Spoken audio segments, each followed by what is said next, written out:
Here comes Sharon, and here comes Linda. Yay, we've got a beginning. Welcome. Hi, Lady Beth. Hi, Sharon. Hi, Linda. Good to see you all. You can unmute yourself for now. Yep, there we go. Okay. And here comes Daniel. We're so excited to meet with everyone today. We're excited about all the interest and the buzz around the PechaKucha. You can call it PechaKucha if you want, Bridgeport. And we've had people from places beyond Fairfield County, Connecticut before, but not to this extent. So we are thrilled. Hi, Daniel. There we go. Hello, how are you? Good to see you. Good to see you. It's nice to meet everyone. Well, sort of meet everyone. Yeah. At least face in this new Monterey. I like your poster in the back. Fun. Oh, thank you. Yeah, that's actually from the Barnum and Bailey Circus. I found it at an antique show out in Stratford. Wow. And so, yeah, my background's a little weird. I'm actually moving now, so I'm staying with my mom at the moment. And so this is her guest room, and I sort of have a mixture of everything behind me. That's great. We're going to go around and quickly introduce in a minute, but we have quite a few people, so we thought we'd wait at least till 3:05, and we can chat. And if you wouldn't mind, everyone, if you know how to use the chat, to tell us where you're joining in from, and a keyword or a phrase about your PechaKucha idea. Granted, and we're not going to hold you to it if you're still thinking about it, but we give everybody a nice sense of where things are headed in this event. I did that as well.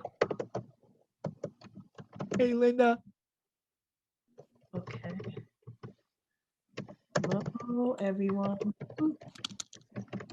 Oh, so that's what it's doing. It's picking up the sound. So it put Linda's in the center right now. Hey, Linda. Because I was typing in the chat and it heard me clicking. Yep. And we just got Bruce. Hi, Bruce. You can unmute for now. Good to see you, Bruce. Okay, and I promise I won't type. That's okay. Then we'll see you closer. Hi, Nina. Hi, Sharon. Hey, Bruce. How are you? Surprise. Yeah. Friend. Yeah, so we're really excited for you guys to join us today. And we call it PechaKucha, but it's like you call it potato, I call it potato, or tomato, or tomato. You can call it PechaKucha or PechaKucha. We don't care. But we went through a big transition when we didn't get the correct pronunciation from Tokyo, because we had been saying PechaKucha. I mean, we have been saying PechaKucha, and most people say PechaKucha. Okay. But we were just on the 24-hour event. I mean, we weren't there for 24 hours. We heard it pronounced so many ways that at the end of it, we knew it didn't matter. You could say, like, that's why Nina said, you can say tomato, you can say tomato. But Welcome, Melinda. Okay. Hey. Oh, here comes Jesri and Pat and Jamie. Hi, welcome. Jesri, Pat, Jamie. If you're willing to, please say where you're joining us from, and a keyword or phrase that kind of captures your PechaKucha idea. And we're not going to hold you to it if you're still like thinking, what do I want to present? But I think it'd be really neat for people to see, what the breadth and depth of things that people are thinking about sharing. Are you saying write it or say it? Write it if you wouldn't mind, because there's 16 of us. Okay. And we're just trying to shortcut things so that we can present as much content, and then we'll be chattier, Okay. Yeah, I didn't say hi to Melinda. Melinda, you quickly came in the room and you went, bye, Jesri. Hi, Melinda. Hello. And then there's we have Judith. Oh, Jesri. Hi, Judith. Hi. And Jamie's in. And Phyllis is in. Hi. Okay, so those of you just joined us, if you can write in the chat where you're joining us from and a keyword or a phrase that represents what you're thinking about telling at the PechaKucha, assuming that you are. We're not going to hold you to it, but if that would be really interesting for everybody to see what the breadth and the depth of the stories might be. And we have people from Stamford, Connecticut, Claremont. Oh, Stamford, Connecticut is Linda, Assumptions, Sharon Wood, Claremont, New Hampshire, Food Memories. We have, me, my topic is celebration. It's more than that, but you'll hear that later. And then Daniel, HIV and community dinners, Beth from Bridgeport, sexual orientation, Jesri from New Haven, ideas still forming. Jamie, Mawa's chocolate pie, yum, yum, yum. And from New York City, Melinda is from Maryland. Her topic is ice cream. And Judith Heineman said she's an hour north of New York City in Westchester. It's not enough about chocolate and ice cream. Ooh, we got a little series going there. And we have from Bruce Marcus from Malden, Massachusetts, Cheesecake Blues. Oh my gosh, a series of culinary disasters involving cheesecakes for my wedding. And Phyllis from Brunswick, Maine is going to be doing pizza. Pat, did you put in yours? Yeah, I'm still working on it. Okay. But Okay. it's got nothing to do with food yet. I mean, That's okay. That's what I doesn't said. really- Oh, we want some that are not on food. Food for we have thought, a couple. for thought. It's not just food. It's making people feed their brains too. So it's a big, broad theme. Okay. That's Yeah, good. so it's just like, just thinking about anything, something that stimulated thinking about almost anything.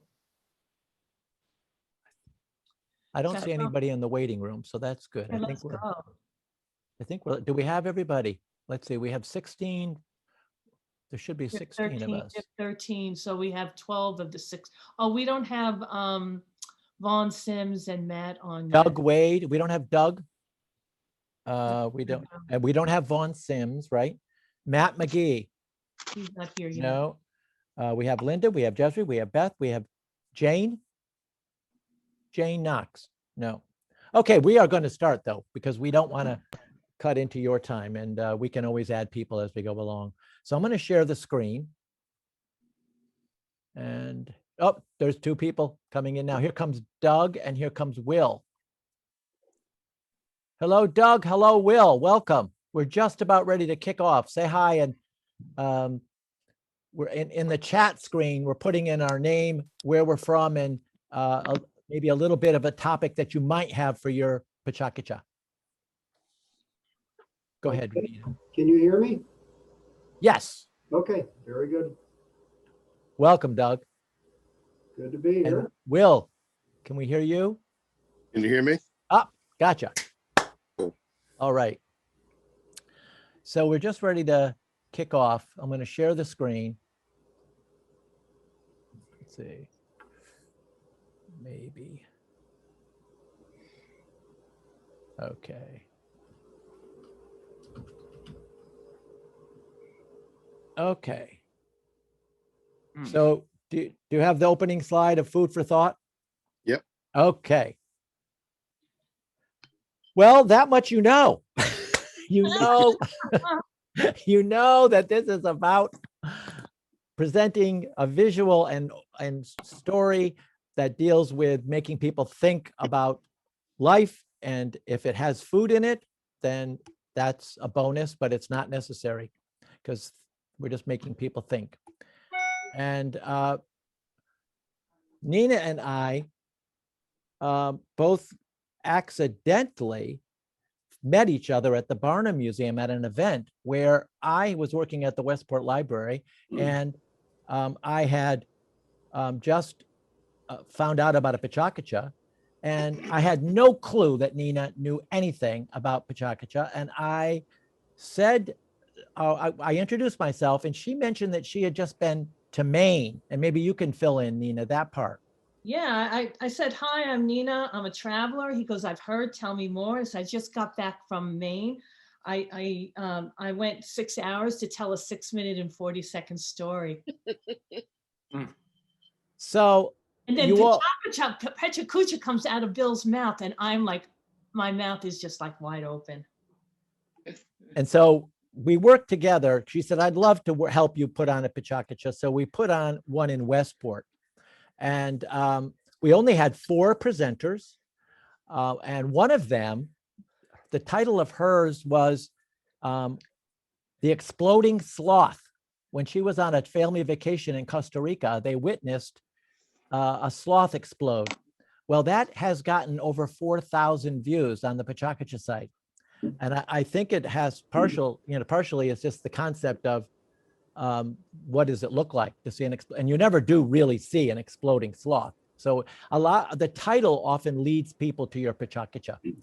But what we're going to try to present in this short time is the value of making your images an extra bonus to your words, not a duplication, but adding more information visually so that your words, which are obviously only 20-second, get supplemented and value added from the images. So we were going to do a quick introduction and realize that with 16 people, we would end up with over a half an hour just doing a simple introduction. So that's why we asked you in your chats to put in where you're from and your concept. And then at the end, we're going to go around and find out a little bit more about you. And Bill, if you don't mind, let me just say Pat has joined the chat saying Pat Spalding from Harrisville, New Hampshire, moving out, moving on, sold home where I lived for 33 years to a different life in a different town.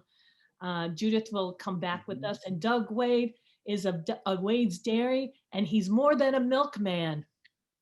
Ah, let me just make sure that nobody's out there waiting. Oh, Will, are you entering again? Okay, you left. Okay, I got you back. So here's what we thought we would do quickly to get us thinking about visuals. We're going to show a series of images. And often we pick an image that seems to have nothing directly to do with the story, but it has a lot to do with the emotional quality of that moment in the story. So these do not have to be literal images. If you are having trouble finding an image, think broadly, think abstractly, think about what the feeling underlying what it is you're saying is, and find an image. And we're going to go through where some good sites are to find images for copyright free. But when you see this image, just come out with what you think it says. What does it make you feel? What does it make you think about? Ready? And just to add on that, Bill, is that many of my PechaKuchas, I have no images because they're stories from my past. And so it's nice that you have some photographs or images, but we will show you the way how to make magic happen. Over to you, Bill. Okay. Image number 1.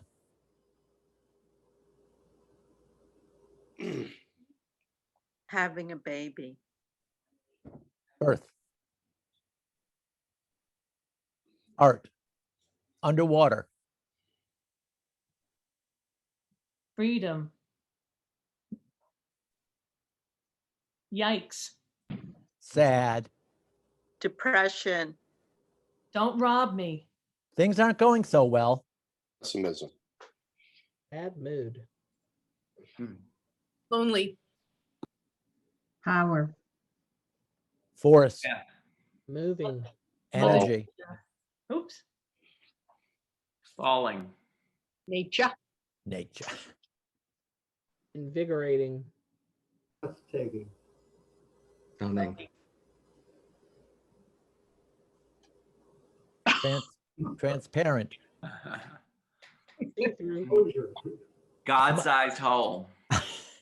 Invisible. Bad Yeah. virtual background. Am I here? Right. Oop. Holy. Where am I? Where's Waldo?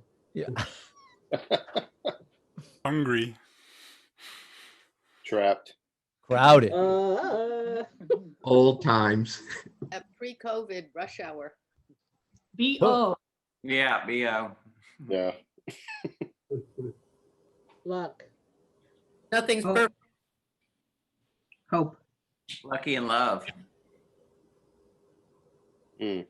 Luck with a hole in it.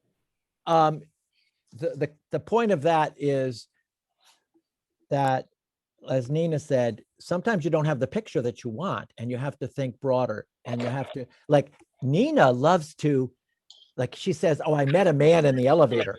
Well, she finds the picture of the most gorgeous man. So it like completely alters the reality in one respect, but not the fact that she had this person come into her life on that elevator and change this what was going to happen to her next.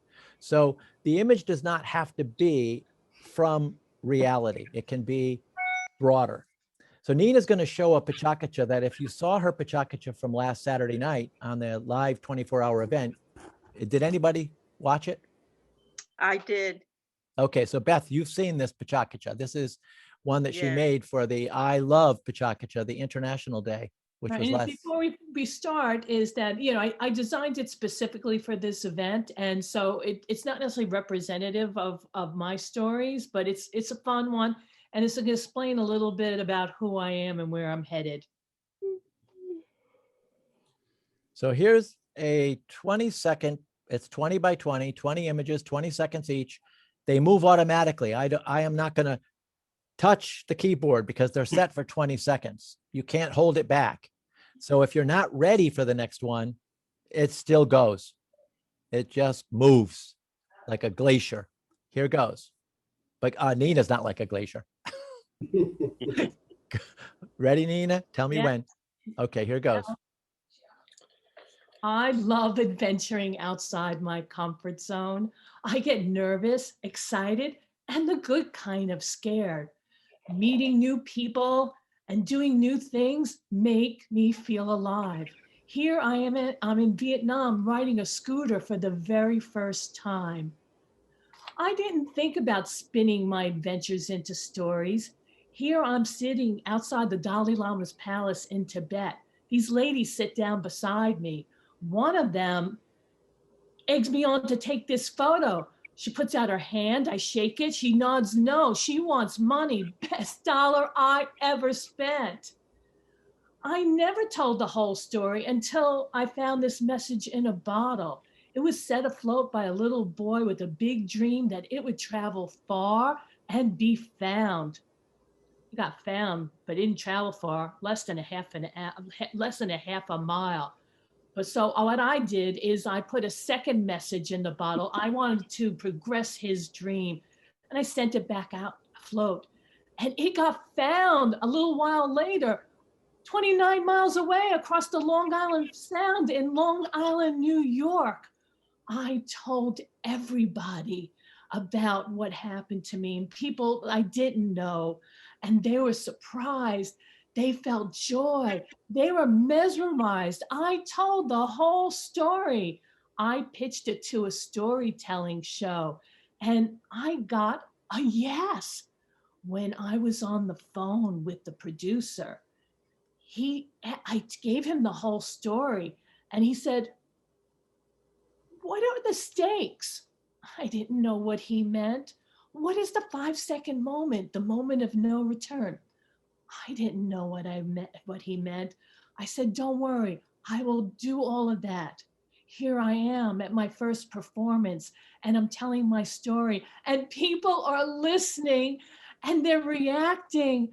And I am so relieved. Someone in the audience comes up to me afterwards and said, "Have you ever heard of an event called PechaKucha Night? There's one coming up in New Haven." I went with her and a group of people that was a meetup group, and we watched the PechaKucha together. And my friend stared at me during the whole half of the show. And intermission, she said, "Would you ever do that?" I nodded yes. So when I got home, I looked up the PechaKucha website and found the calendar of upcoming events. The closest event was in Maine. So I pitched to 2 different cities. one of them said, sorry, we want local people. The other one, the furthest one away said, come on down. And so I did. It was November 2016. And I went to Maine, even though that it isn't tourist season. I promised to attend their rehearsal. And during the rehearsal, they pretty much set me straight. They go, you cannot read from your index cards. We always think spoken stories work better with the audience. And by the way, we don't like those words you have on the slide. Take them off. And I was just panicked because those words were my lifeline. Seeing me, how I reacted, they said, okay. So I retreated back to my lodge, and in the lobby was a taxidermy bear. And for 2 days, I just worked on my PechaKucha story. Gone were the dreams of going to Acadia National Park. I did entertain myself by going to downtown Bangor. There are a lot of nice stores, unusual. Well, it's the night and I am scared. And I'm in an old church, that's where they held it. And 2 of the presenters were from the roller derby team. And in between stories, they had big place cards that they held up and rolled down the aisle. And again, the audiences, they listened, they reacted. It had this really nice vibe. There was like obscene merriment. And people asked, why don't we recognize you? I said, oh, I'm from Connecticut. They didn't think I was crazy. On my way home, I thought how grateful I was for doing the outrageous thing of going to Maine to tell this story. People were thrilled, and I got the opportunity to really try my best at PechaKucha. Then I met a man named Bill Derry, and he asked me, who are you? I'm Nina, I'm a traveler. I just came back from Maine, where I told a 6-minute and 40-second story, traveling 6 hours to get there. And Bill Derry goes, a PechaKucha? And I am so shocked that he's made the connection. Not knowing him more than a minute, he asked me, will you help me make one? And I said, yes. And so I worked with Bill, first with the Westport Library, then later with the Barnum Museum, Downtown Special Services, and the City Lights Gallery in Bridgeport. And we asked, if we build it, will they come? That first night, people came in hordes, and it was a thunderous applause. And it was so intimate. It was in the Barnum Museum's exhibit area next to Tom Thumb's carriage.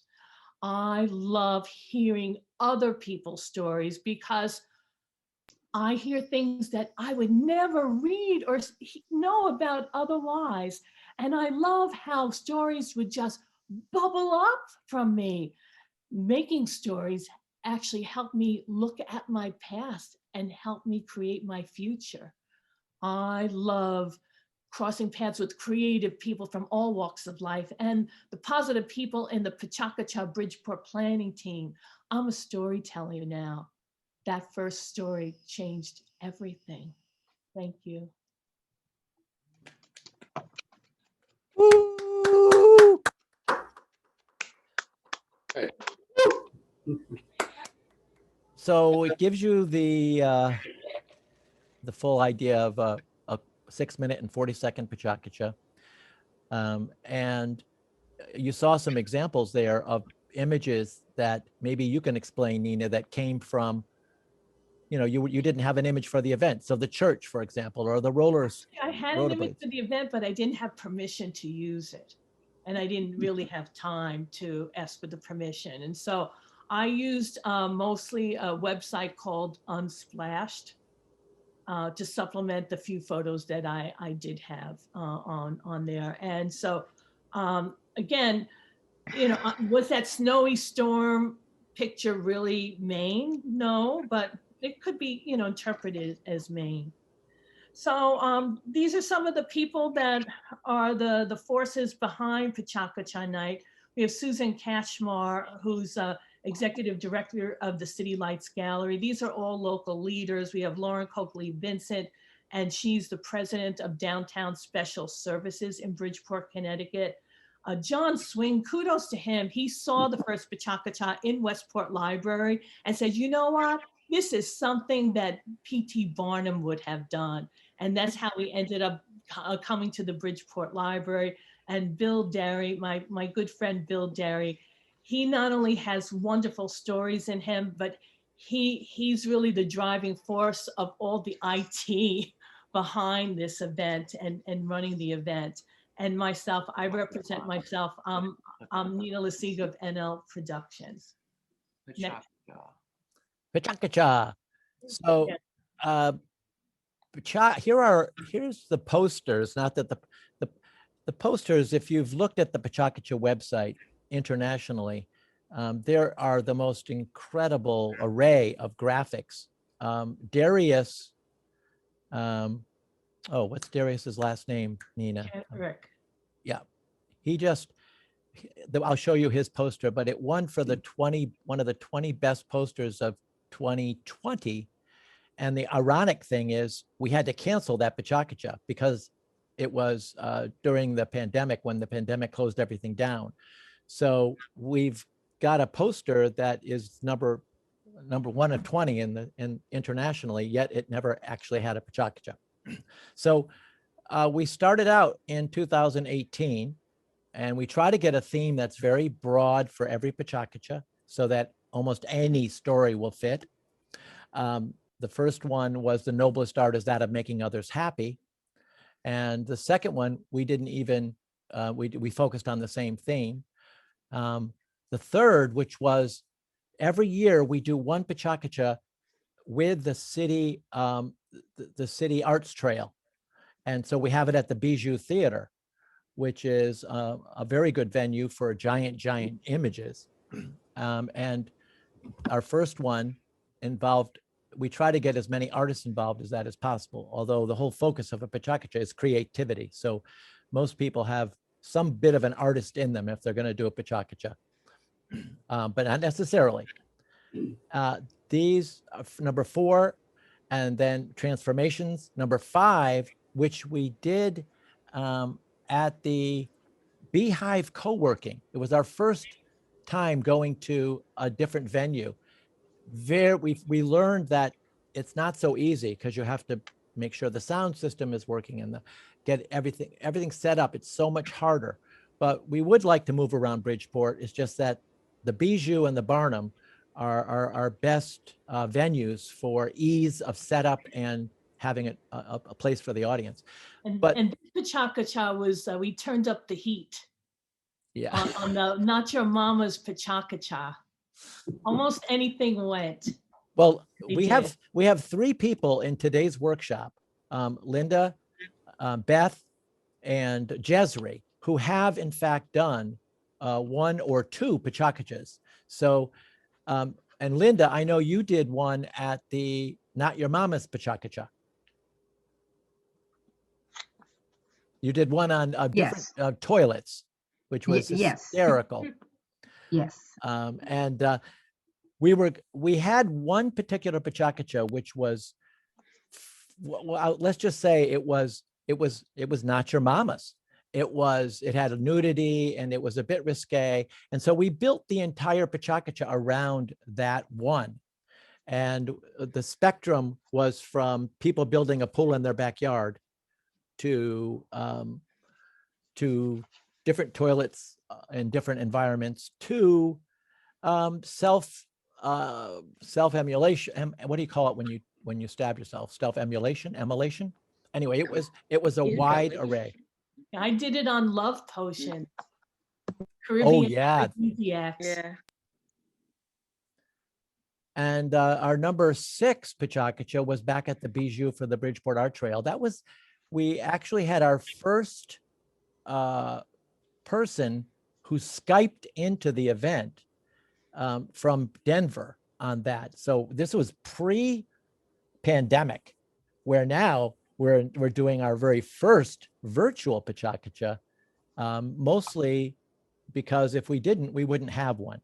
but it's turning out like this workshop is the largest workshop that we've held. We have 16 people in this workshop or registered for the workshop. So I think that, you know, there might be a virtual PechaKucha a year in our future because there's something to say for staying home and being able to hear and see stories. The number 7 was From the Heart, and there's the poster in the middle. That was one of the 20 posters of 2020. And we just did a PechaKucha last Saturday night as part of the Tokyo 24-hour event. So they called that our number 9. So technically, this next one is either going to be number 8 or number 10, because we never did an 8. But I think for ease of numbering, that we might just call it number 10. And that's our May 19th PechaKucha. You could call it 10 minus 2. Oh, that. We could, you know, that's not a bad idea. So PechaKucha originated in Tokyo from an architectural firm, the Daitham Architecture, and it started in 2003. And it was actually the Klein architecture firm that led the 24-hour event to celebrate their birthday last Saturday on February 20th, 2021. They have 1,250 cities worldwide now. And nobody can make money off of PechaKucha. All the work that you do has to be, you know, you do it out of the love of PechaKucha. You can raise money if you need it for audio or for some part of the event, but not to profit from it. So there's a whole, but you sign a contract as a city to run PechaKuchas. And I don't know if everybody follows it, but from what we've understood, it's pretty well followed. Am I missing anything on that, Nina? No, that's great. So this is. Yeah, so what makes PechaKuchas great? It's all about being perfectly imperfect. When you have those slides going 20 seconds, your mind can do silly things and just kind of adapt. And then it's always about hearing the unexpected. And like once I was, when I was at one of the New Haven PechaKuchas, someone said, "Oh, I'm going to talk about violets now." And I'm like going, I think I'm going to die. I think this is going to be the most boring PechaKucha because it was all drawings of violets. And you know what? I loved it. So it's like very, very interesting. And if you don't like something, it's only 6 minutes and 40 seconds. And there's a large range of subjects that is typically presented in one PechaKucha. And that simple images really make it and break it. I know for some people, I've seen the tendency of people bringing 3 or 4 or 5 or, you know, a whole smattering of images. It's really best if you use one. And maybe if you need a second one, like I did with my church image about the roller derby team, to communicate that. And what I think really makes it great is that as a presenter, I'm full of nerves trying to, like the minutes before I present, but I feel those nerves in the audience. They are so there and they are rooting me on. And it's like this magical roller coaster experience that we're both enjoying. And what also makes PechaKucha great is that we emphasize networking, meaning that we encourage people to chit chat, and we're working out how we're going to do that in the virtual world. But normally when we meet, we actually open the doors an hour before. We have a meal option if people want to purchase some foods from a local chef. Raquel. Yeah, Chef Raquel Rivera. And people like are talking to strangers. Like a lot of people come on their own. And then during intermission, it's like all the subjects that have been presented so far, people will just turn around and say, "What did you think about that?" Or "That one was fun." And so Bill tells me that he thinks that the most talked about PechaKucha we've had was about horseshoe crabs. And, you know, so like you never know what it's gonna, just like people are going, "What, a PechaKucha about horseshoe crabs?" Yeah. And then, of course, we have one on the body painting, Alicia Cobbs, and she has between 7,000 and 8,000 hits already on her PechaKucha and continues to grow. So go ahead, Bill. You can. Yeah, that was Alicia Cobbs. The title of hers also it was The Healing Touch of Body Painting. And it has had over 7,400 now. But oh, then we didn't mention that if presenters are willing, we actually record their speaking with the slides, and so we make that available on the PechaKucha website under Bridgeport City. well, yeah, we're going to talk about how to make these. I know some of you, that's really your, like those three that have done this already, that's your primary purpose. And we have a huge number of incredible storytellers in this workshop today.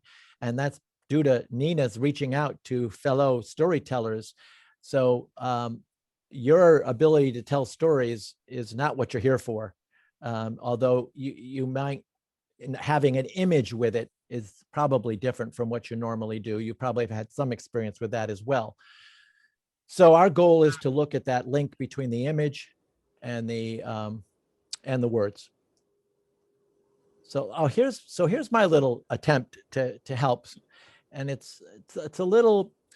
I was thinking of putting together a PechaKucha that focused on very important or amazing phone calls that have come to me with information that changed my life. And but I can't get it together. So but what I was thinking when I first started this is maybe it's a good system to demonstrate how many images you could possibly consider. I mean, there is an infinite number of images, really. So I've done a 4 PechaKucha story, 4 images. It's 80 seconds long. The story is just not fleshed out, but the idea of it is that the phone has had an impact on some of the major points in my life and maybe yours as well. But I'm going to look at the 4 pictures that I picked. Then I'm going to show you several other images that I could have picked instead of that one. And it's going to be very subjective because you're going to say, why didn't you pick that other one? Would have been them up. But that being said, here goes. You ready? It's 4 images, 80 seconds. So I was 10 years old. It was 1959. We were the last one on our street to get a telephone. It was a 4-party line. Often I listened in on our neighbors' conversations, and I was asked to get off the line.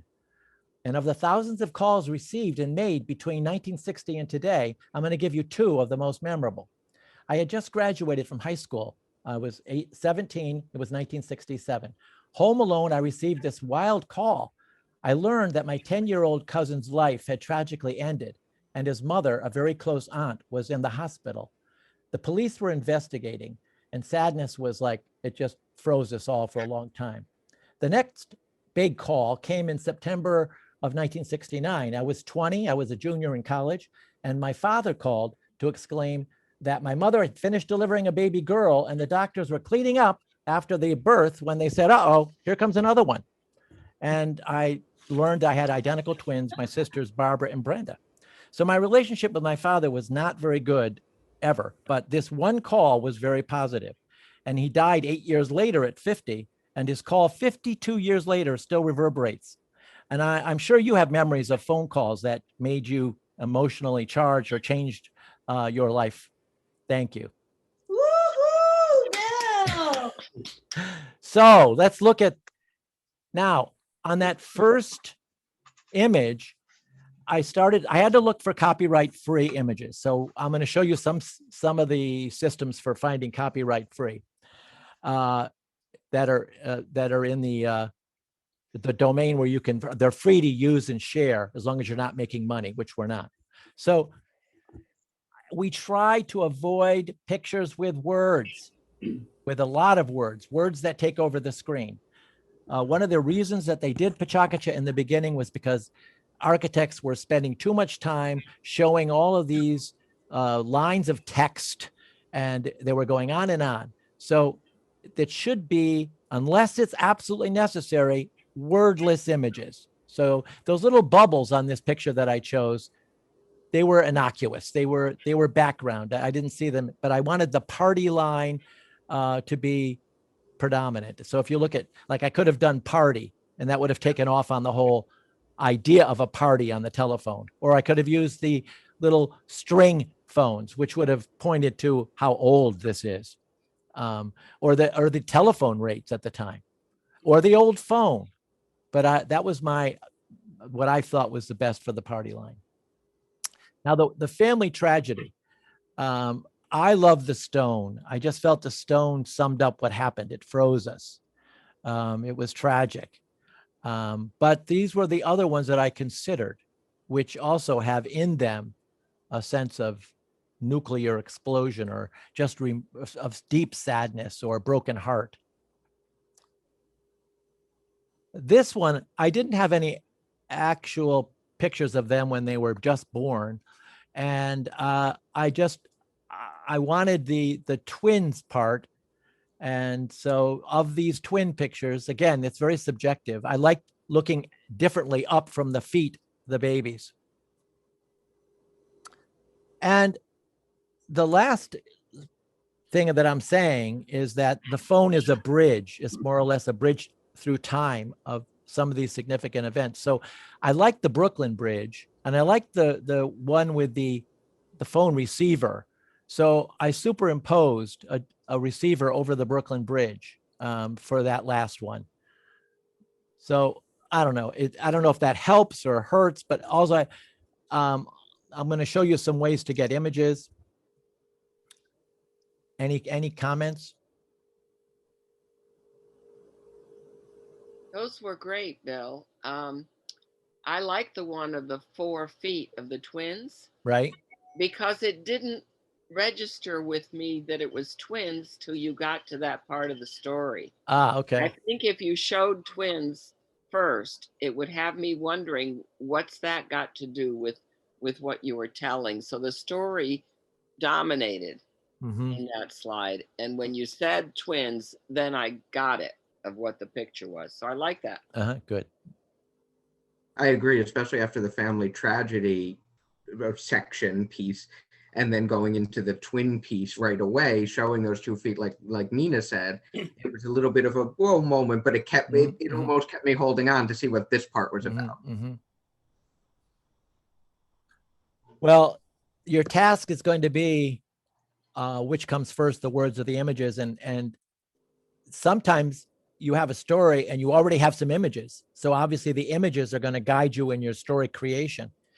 Sometimes, especially as storytellers, you're going to have the words, and you're going to have to find the image that adds a punch or power to those words. So it's not one or the other. It's not one leads. They grow together until they become, I think they become one.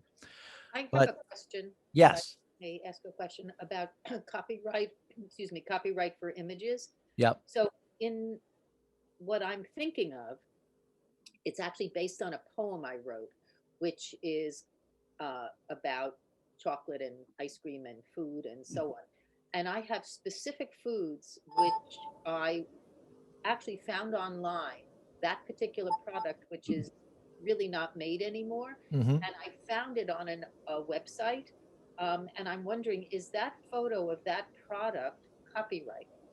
Well, I know Nina mentioned this to me, and I did try to respond. I would say that if it's by a famous photographer,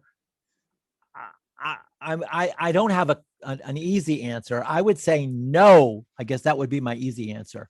I think that if the product no longer exists, unless it's like unless it's done by somebody who copyright protected it. It's basically a chocolate cake, and it was a very famous type of chocolate cake, and that bakery went out of existence. There is some other bakery that took up the recipe, and I found that site. I found a photograph of that cake. So I don't know who took the picture, but it's part of their advertisement. And I assume it's in the public because it's being advertised. I would say so. I would say so. Now, the alternative, if you have any concern at all, is to find the best picture of the most beautiful, amazing chocolate cake ever, because no one will know. No, it has to be this. Oh. This is absolutely unique. It and sounds that's like the it's a whole point. checkerboard cake. That's the whole Oh. point of this. Well, then, is there anybody at the bakery you can contact? I know it's gone. I don't know. There's a new company that is making this cake from an old recipe. You can buy this cake online now for $50. Uh-huh. But the original one, they do have photographs online with the old box and the old company and all of this. And they bought the recipe, but I don't know. I think it's probably in the public domain. I think it is too, but I think if it will make you feel more comfortable, if you can get the person to say, yes, use it, that's always better. I have a great story, and she's in our workshop audience. Lady Beth did a presentation about saving a park in Bridgeport. And she talked about a wise woman who she was very close to. And she found this image that I recognized. It was an image of a wise woman with a big bird over her. Was that it, Nina? Beth, Lady Beth? There were birds swarming around her. Right. Yeah. So it was very fuzzy. And I asked her if she had a better one. She didn't have a better one, but we decided to go with it. Okay. Who is in the audience? A library media specialist that I know from Stratford. Her aunt in San Francisco is the artist who created that picture. And we actually got permission from her, and we got the beautiful, crisp original. And we got permission for her to use this. And we put underneath permission from artist. So if you do have to take something that's copyright protected and you need to get permission, you do have to put a little thing under it that says permission from. Right. Right. Yep. But And I'm sorry, can I don't know if it'll help, but last year I told a story that I actually used, not for PechaKucha, which is, I'll get the correct pronunciation eventually. But anyway, I told the story in New York, and I used an image of an old seal test eggnog container. Right. Very clearly, the name brand was there and everything. I just emailed Hood, who now owns their brand, like through the contact me on the website, and they said, yeah, as long as you're not making money, just do, save the image and use it. So I'm not, this doesn't constitute legal advice, but it is sort of very similar. That's great. That's great. Advertisement, product placement, I suppose. Right. Bill, I have a question. Could you use pictures of famous musicians and singers? Like take a picture of an album cover, or is that copyright protected? In this context, I would say use it. I would say that it would be okay to use. Is it an album that you own? Yes. Yeah, absolutely. I mean, it's easy for me to say absolutely, but I haven't heard of anybody who has had a challenge. And we try to cover copyright by giving credit, but in an album cover, even a book cover, we used to have trouble in school using book covers. And then they finally gave in, realizing that it's actually advertisement, for that. So you're not making money off of it. It's an educational fair use, I would say, in this case, because you're not using it commercially. And the other thing is, I make collages and I get my pictures from magazines and newspapers. Mm-hmm. If is that copyrighted, or could I use that? Well, you know what? When we get down to individual ones, we'll look at each one. Sometimes, like Connecticut Post, and they are copyrighted. If it's a journalist writing, yes, it depends on what it is. Or even, especially images from newspapers are usually copyright protected. Oh, okay. Permission from the photographer. Yep. But we'll talk about yours individually as you get them together. Bill? Okay. Bill, this is Doug Wade. Can you Hi, hear me? Doug. Yes.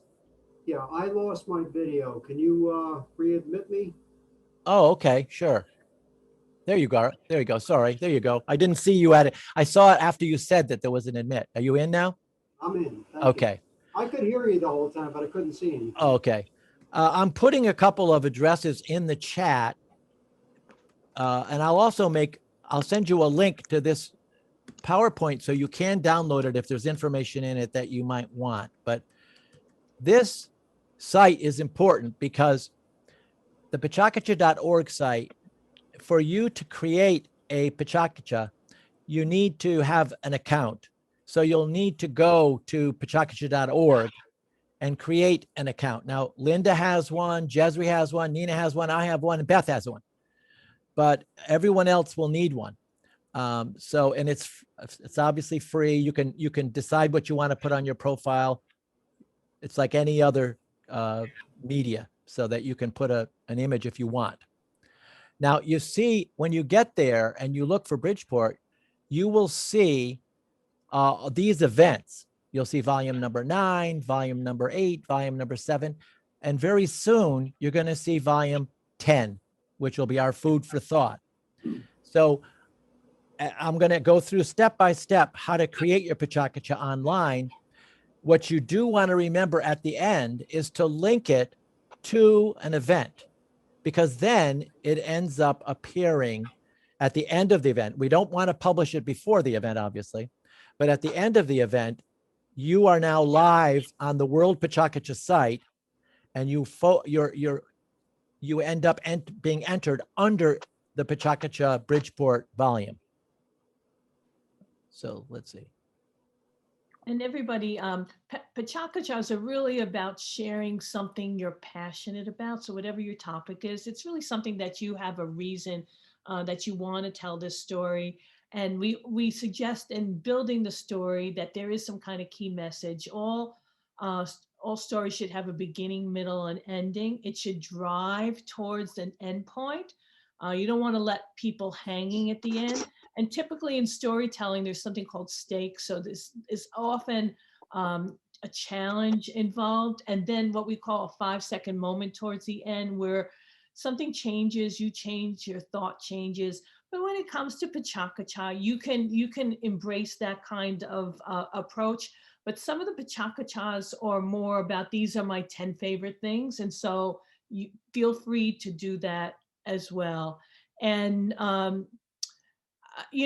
as far as selecting your topic, you want to pick a topic that you think it's fun to work on. It's not a drudge, and you get excited about it, because then your passion about telling that story is going to become very obvious to the receivers of your story.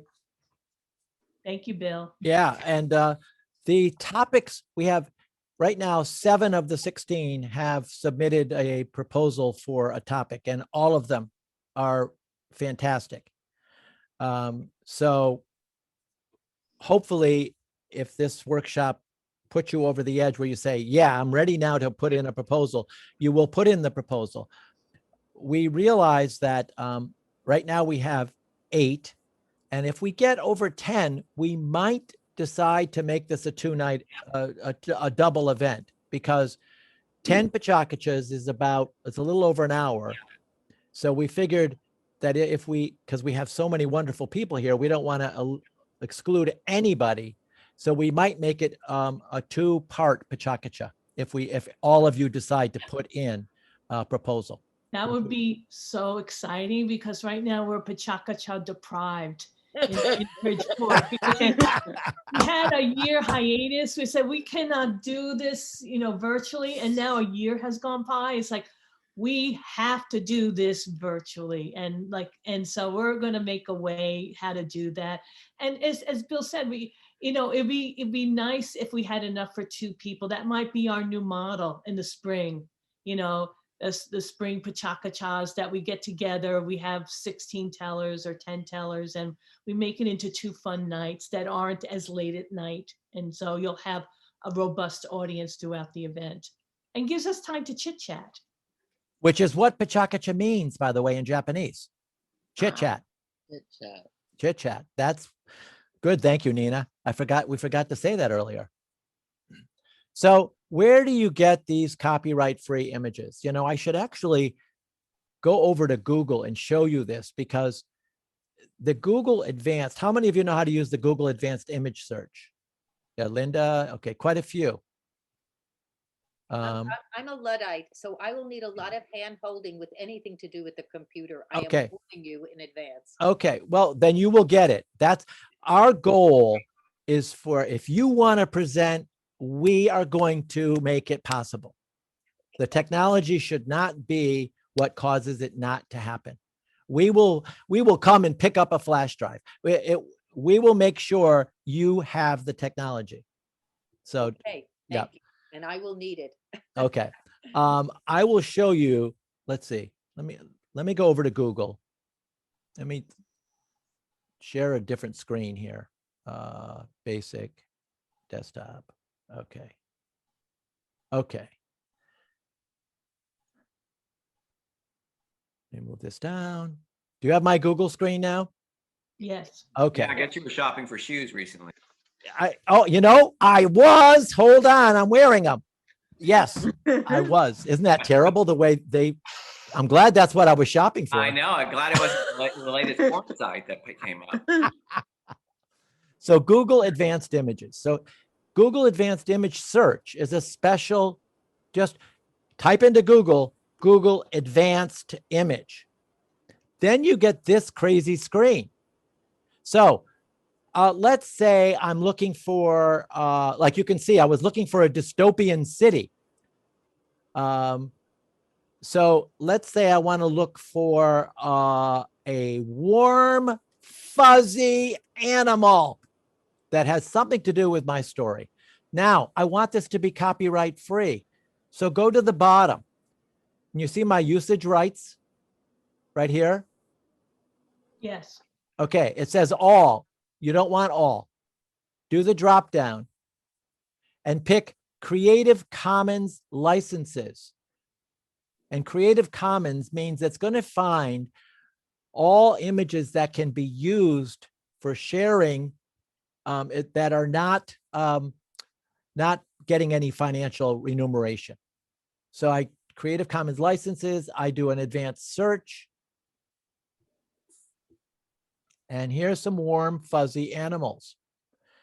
So you see, I don't get that many. Like if I turned off that filter and I turned off Creative Commons, I would get some images that were probably better, but they're not copyright free.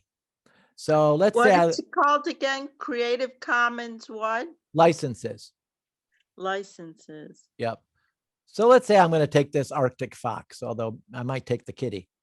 But so I'll click on it and there's a license. Okay, see, when it's from Flickr, it usually is indicating that it's free to use and share. Let's see.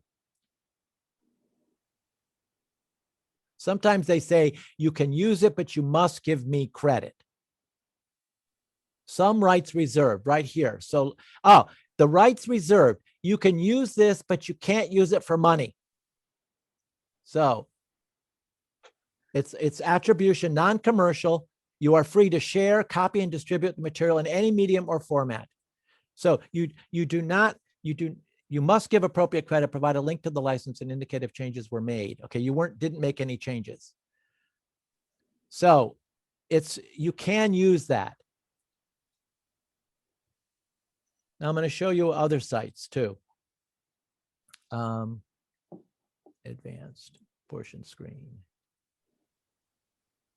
So I have Pixabay, Unsplash, Burst, and Pexels. This is 4 more sites that allow you to find copyright free or images that you can use by giving a simple credit underneath. So these I'm going to paste. I'm going to copy and paste into the chat. I'm also going to send you a link to the whole thing. So when it comes time and you're having trouble, I would be happy to either Zoom individually with you or talk on the phone and work with you. So let me know when you get to that point. So the first step in this process is to create your PK account. Maybe that's not the actual first step. That's your first step if you decide you're really doing this and you're putting a proposal, you need to have a PK account. But you don't need that until you make a decision about doing this. Then you need 20 images, right? 20 good images. Ideally, they're the 16:9 proportion. They're the size of the newest PowerPoint. They're the size of your television, the ratio. It used to be a 3:4 ratio, 4:3. Now it's 16:9. It's wider. So the more that you can get it to that size, the more it's going to fill the screen. It's also better to use landscape than portrait, but not essential. Sometimes the only image you have is landscape. And guess what? If you have like 2 landscapes out of 20, and that makes your story come to life, it doesn't mean don't use it. There is no hard and fast rule on that. It's like words. You don't use words on the screen unless you think they're absolutely essential. Then you use words on the screen. And the reason for that is that the audience will focus on the words reading it rather than listening to your narrative. Right. Now we say appropriate language, and we have had some good swearing during these PechaKuchas. But it's because no one blinked. It's sort of like, with the definition of what is it? What am I thinking? I'm thinking of profanity. The definition of, it's like, it's individual, it's subjective. If it fits your story, then it makes sense. But we don't want you to use it just to use it, is the point. No political campaigning. That was especially important during the last PechaKucha. And it's always important because it's not about pushing a particular political point of view. And it's not about a religious point of view. It could be in the story, but it's not the purpose of the story. No, there are people who talked about their books, but it's not supposed to be a sales pitch. But let's face it, it is.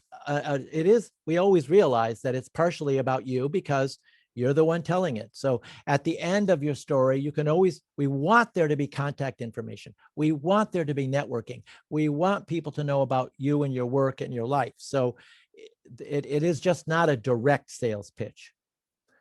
The images needed to be uploaded by May 12th, which is a week before the event. We've got so much time between now and then that I don't think that's going to be any problem. But what I want to bring out to everyone is that you have the opportunity, if you wish, to put your website and email on the PechaKucha website, when you post images, and then, like example, sometimes the last slide, if you want to put a website there, that's fine, but it could be in the description as well. Right. So the size is roughly 1920 by, and for those of you that I know, that doesn't even mean anything to a couple or a few. It doesn't matter. We will make it work. But if you do know, when you're saving from PowerPoint, you can actually export in the widescreen and Keynote using 1920 by 1080. It's actually built into the PowerPoint as an export feature. And that's the easiest way. If you're working in PowerPoint, you can take all your slides at the end and export them as PNG or JPEG files at that size, and they're ready to go. So I find PowerPoint is my the most useful tool I have for creating images and for exporting. But if you're not a PowerPoint or Keynote user, you could just make a folder on your computer or your phone and pop the images in there. That will work well.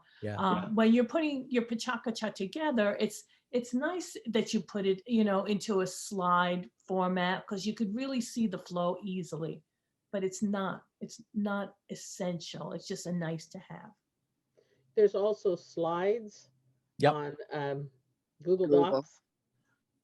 Yeah, the slides and Google, that'll work as well. Whatever you use can work. You will upload. I'm going to show you how to use Create in a minute. you're going to create your audio, and because this is a very unique event, if we have technical difficulties and we can't for some reason get your audio, we're going to show your PechaKucha with your audio already done. But the goal is for you to be live, just like Nina was during her presentation. We're going to use your images. We'll control the images. They'll be up for the 20 seconds. But I was so surprised to find out last Saturday that there wasn't a delay between the audio and the images. They were pretty much in sync all around the world. So that's something we don't have to worry about. So now, can you read? Of course. Should you? Not necessarily. If whatever you want to come across as naturally as possible, but at least in the virtual world, it's going to be a lot harder for someone to know that you're reading than it is when you're standing in front of a group with your papers. But people can tell by the nature of your voice, because when you're not reading, you come across much more conversational. We would prefer, everybody would prefer that you do it as a, naturally and not reading, but don't, again, that should, the difference between a PechaKucha and a more traditional storytelling event is it's open to everyone, and we don't want a barrier to stop you from doing it, so that it's a way to improve your storytelling, if that's what you're looking for. It's certainly a way to improve your ability to use images and story together. Bill? Yes. It's Linda.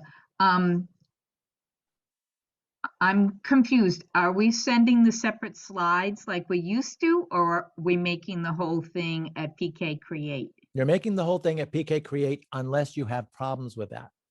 Okay, so the 1 through 6, other than, well, 5 and 6, I would do if I did PK Create, but I don't have to do the others because I'm not sending the individual slides.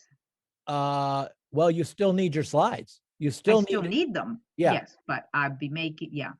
Yeah, and this particular list, I don't have sending them to me. It says number 4, you will upload these images into Create. It was 3 with all the slides labeled with a number in your folder.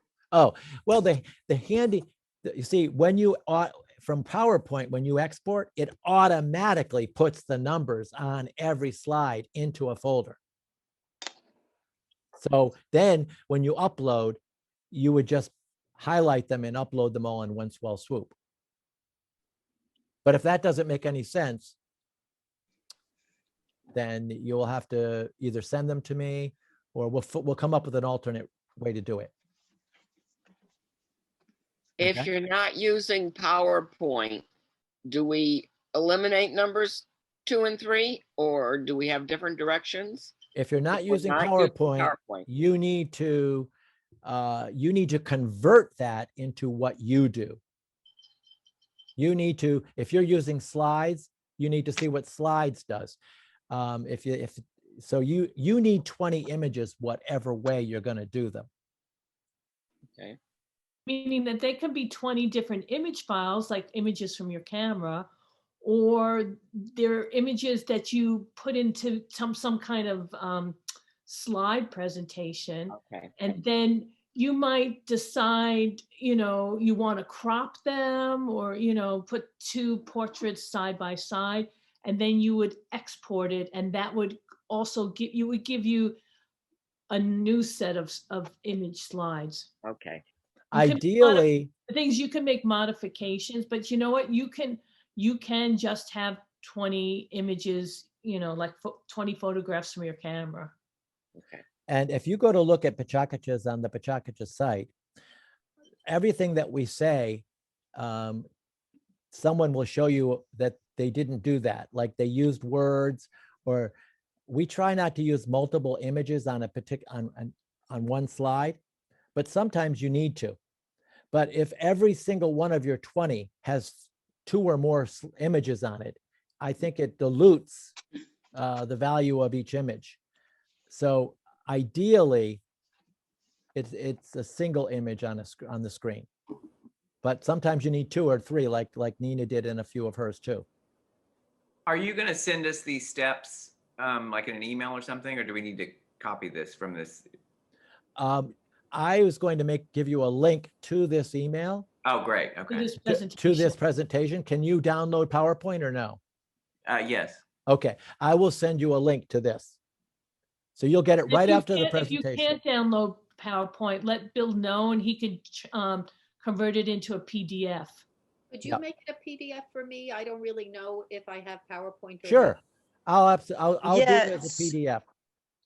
Yeah, Right, but I don't have a clue. I don't even know what Yeah, send both. PowerPoint is. I'll send everybody a PDF and a link to the PowerPoint. Okay. Great, thanks. Okay, that's a good idea. Thank you. So this is a review. Can I You're gonna- just ask, where do you find PowerPoint? Is it in your, do you have to download it? Is it in your? A computer? PowerPoint is, you have to purchase it. So You have to purchase it? yeah, if you wanted to use PowerPoint, the closest to it that's free is Google Slides, Google. And that is a free service that is just as good. And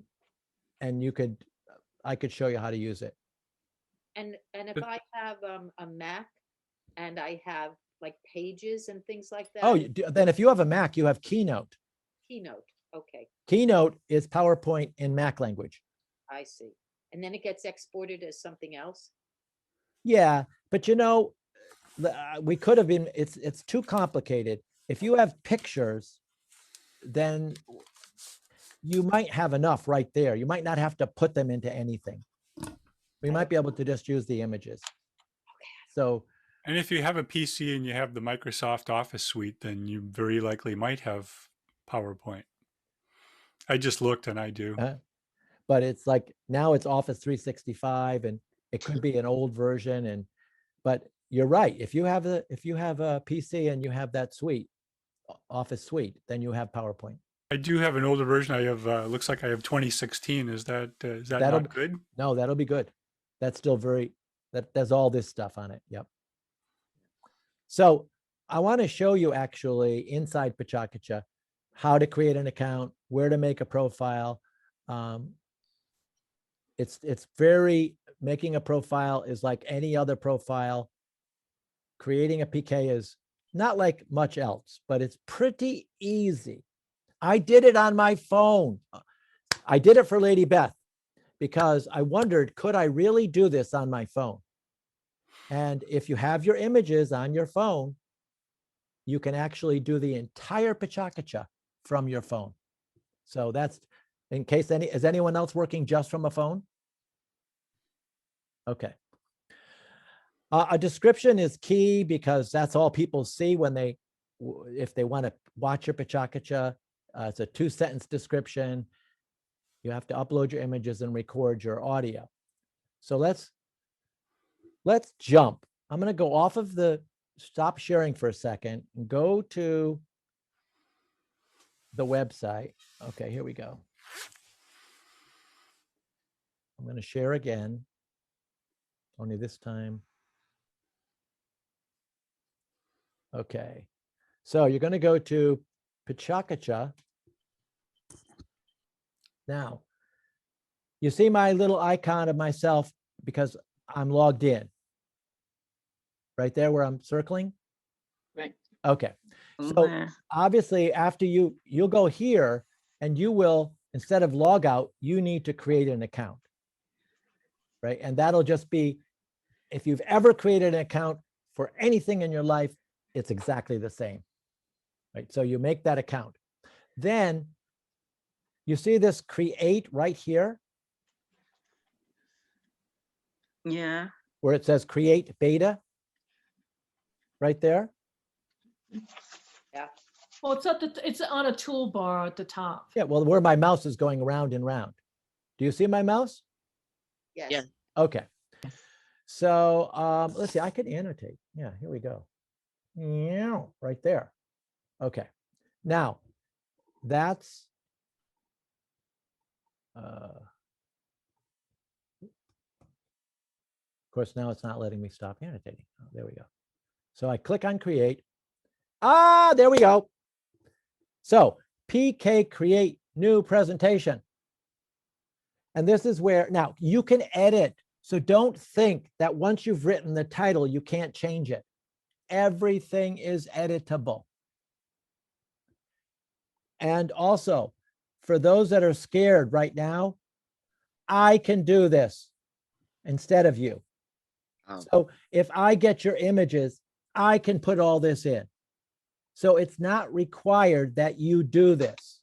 Okay, it's just a nice set of tools to have in your tool cart to be able to make your own. You might be able Bill, to. you just grew some angel wings. Oh, did I? Yeah, you did. Oh, that's nice. Halo So too. I'm putting in, I'm going to call it test, test, and then test, test, test, test, test, test. Now, the format, they've come up with new formats for PechaKucha. We are not using any of these other formats, but these are great for schools who want to do shorter PechaKuchas. There are 5x5s, 5 images, 5 seconds each. Can you imagine? There are 10x10s. We did, Suzanne Kachmar and Lauren Coakley-Vincent did 2 10x10s the other night. They were very effective, very good, but they're only 100 seconds. So we want you to pick 20x20. We're all doing 20x20s. And then comments require approval. I would just leave that as yes, because no one's going to comment unless you get to see it first. That's the key. So if you don't want any comments, then change that to no. But as long as you've got that filter on it, no one can put it on directly. So once I've got that filled, I go to save and next. Right here.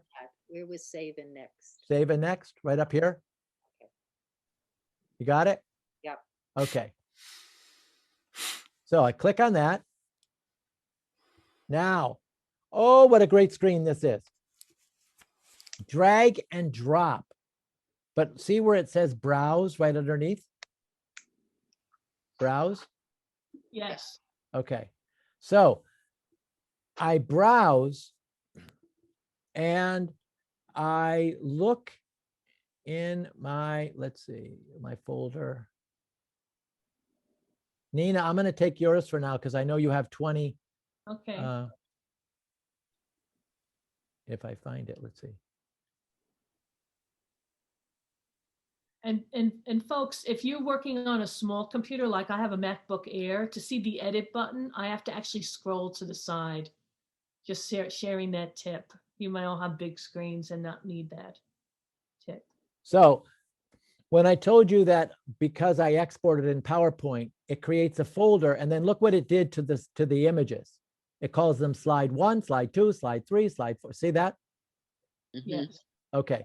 So the order I pick them in is the order they're going to upload. So I'm going to pick slide 1, and then I scroll down to 20, hold the shift key down and click. And then you see how I've gotten 20 items selected? Yes. And then I open, and voila, all 20 of those images go in. Now, they're in the wrong order. I can switch order now. I can click, drag, drop. Now this would mess up Nina's show completely because they're in the wrong order now. But I can also, you also can upload them one at a time if you prefer. Yeah. So once I get them all in place, I can also pick the image that I want to show as my cover slide. So if I like image number 10, then I can pick that as the one that becomes the cover of my PechaKucha. And then I say save and next. By cover, that means on the website, when people go to, once it's published on the website, they click this picture to get to your full PechaKucha. It will not be, if it isn't your first slide, don't worry about it. It's just a, kind of a cover, a book cover. So is it like the thumbnails on YouTube kind of things like that? Yep, exactly.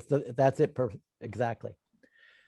Now you see, it's the internet is pretty fast right here, so it's loading quickly. If your internet is slow, you'll have to be patient. But it shows you as it's uploading. Now this is the screen that has so many options.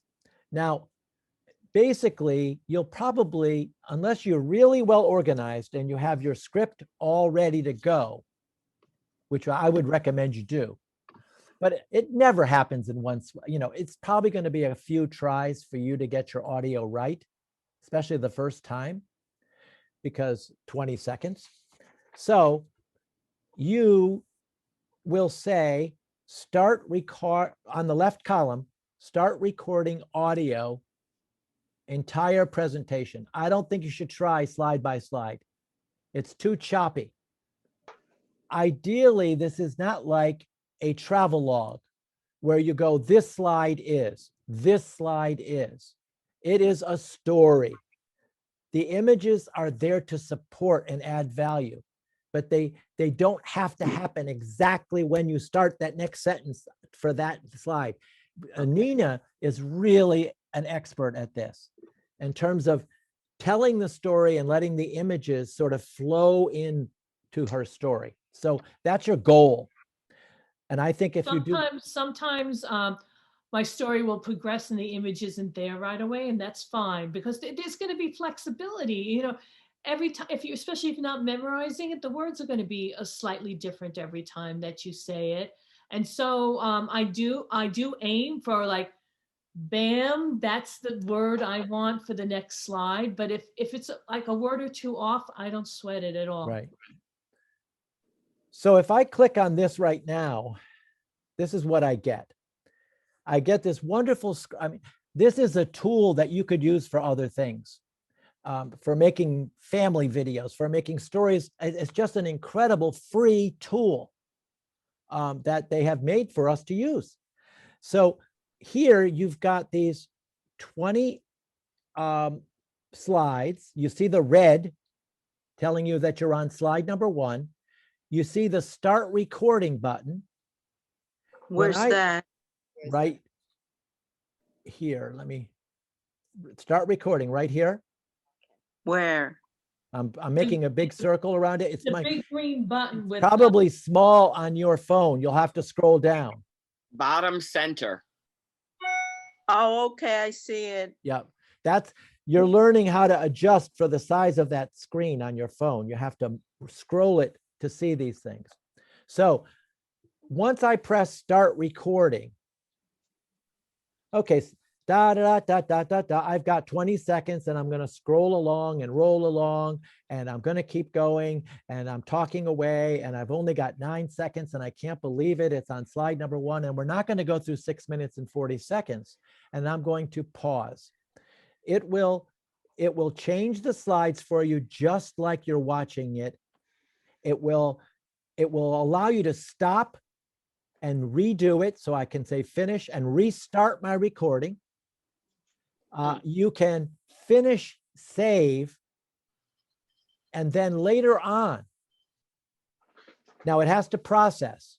And after it processes, you're going to get a button over here on the right-hand side that allows you to edit your slides or your audio. And you can go in until you're happy with it. You could change it over and over again. And Bill, can I just bring something up that this tool works the best with Google Chrome browser? Absolutely. Safari, no. Firefox, no. If you don't have Chrome, you really should have it for this because you'll run into some problems if you don't use Chrome. Thank you, Nina. That was a biggie. So yeah, everybody, guess what? I had trouble and I had Safari and I had Chrome and then I was running out of time. So Angel Bill helped me. Well, you can see Nina's presentation is listed here and we could open it right now and play it with the audio. So the night that you do it, I'm recording your audio and we can decide whether to use the audio that you had on there or the audio from the night. This is a blessing because if your internet goes wonky and some of your words are, not being broadcast as you speak, we will use the pre-recorded to go on the website. But some of you are probably saying, but what if I don't get that far, right? What if I can't use this tool and I never make my audio? Well, then we're going to have to use the audio from that night, right? Then we're going to go with it. The alternative is you could use almost any tool, if you have any recording tool, audio tool, your phone or whatever, to make the audio, and I could separately add it in there if we wanted to. But that's also can be complicated. With the pandemic, I mean, we could meet somewhere and we could record you separately. That's another possibility. Hey, Bill. Now I have a clarification about recording. Okay, good. Do we record just the entire story in its entirety? Or we're supposed to be recording with each slide? You do the entire, I recommend the entire story, because if right, no, that's what I thought you said. But then when you were just showing us the slide by slide, then I was getting confused, as if you were saying we should be recording each section of the story with that slide, and it was contradicting what you said before. Okay, I'm sorry. Yeah, it actually, let me show you that again. Here's What will happen, Jamie, is I'll start recording and go, oh, garbage. I don't like that. And I just stop it. And then I go back to the beginning and record it again. For me, when I did mine recorded version, I did it from a script, only because I really didn't want to do more than 3 or 4 tries, and it came out really good. And granted, if you saw the international PK of the story versus the recorded one, it's not as friendly, not as jubilant when I'm reading from a script. Right. Okay. So, but what were you saying, Bill? That's where what I was saying, okay, I brought up another one now. You see where that red line is right now? Uh-huh. That is slide number 1, but I would not recommend doing individual. It's going to sound too choppy. Right. So the red line will continue to move to let you know what slide it's on, but you can be talking about slide 1, even if it's over to slide 2. It's now recording, though, on slide 2. Okay. So the red line is simply where the audio is in your story. Got it.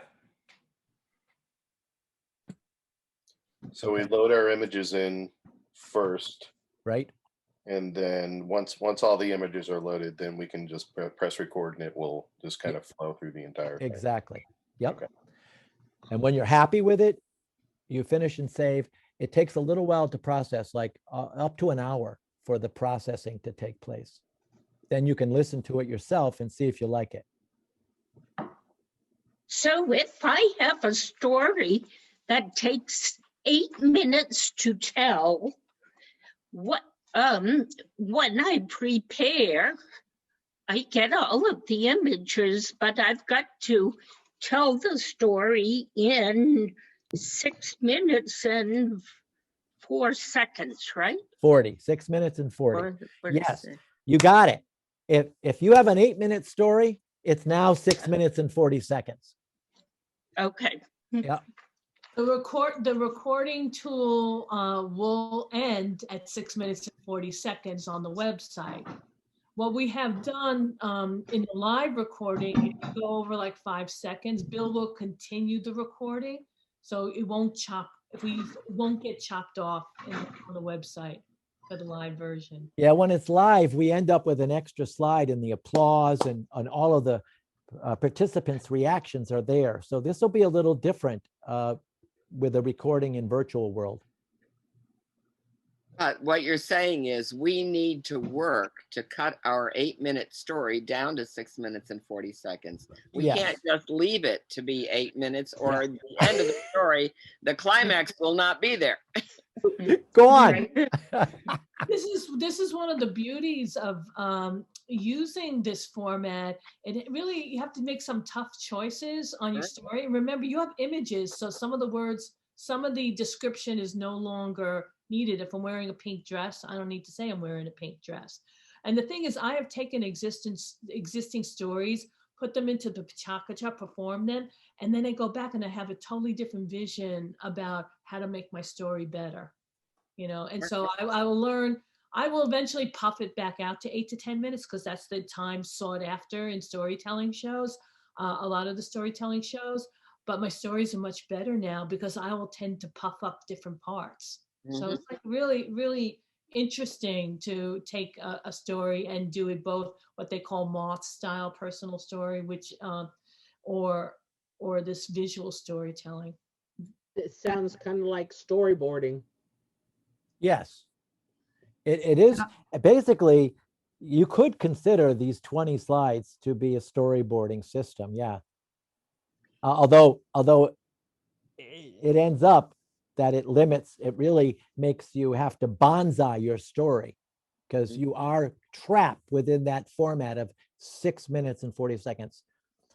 Which we got to take it down to the bones. Yep. And they're all true. These are true stories, not folk tales, not right. fairy tales. These are personal stories. Yeah, unless it's your true personal, with a little bit, Yeah, or it could be a personal adventure of you doing something with the folk tale, telling a folk tale or making it into a tall tale. So it's like you need to be in the story.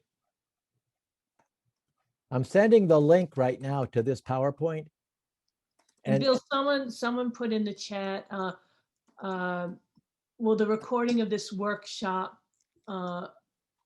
be shared so we can reference it as we create our PechaKucha? Sure, why not? And then besides Unsplash and Pixabay, is also pixel.com that has copyright free images. Yes. Okay. Yeah, those are on there. Those are the 4 that I put on there. Okay. Besides Unsplash, Pixel, there's I think I put Pexel on that screen too. Yeah. I just didn't see it. It was off the bottom of the it came screen. off the bottom. Okay. So I'm trying to think. Sorry to say, everyone, I have another conference at 4:30, so Yes. I'm going to hop off. But it was great to meet everyone, and I look forward to this event. Thank you so much.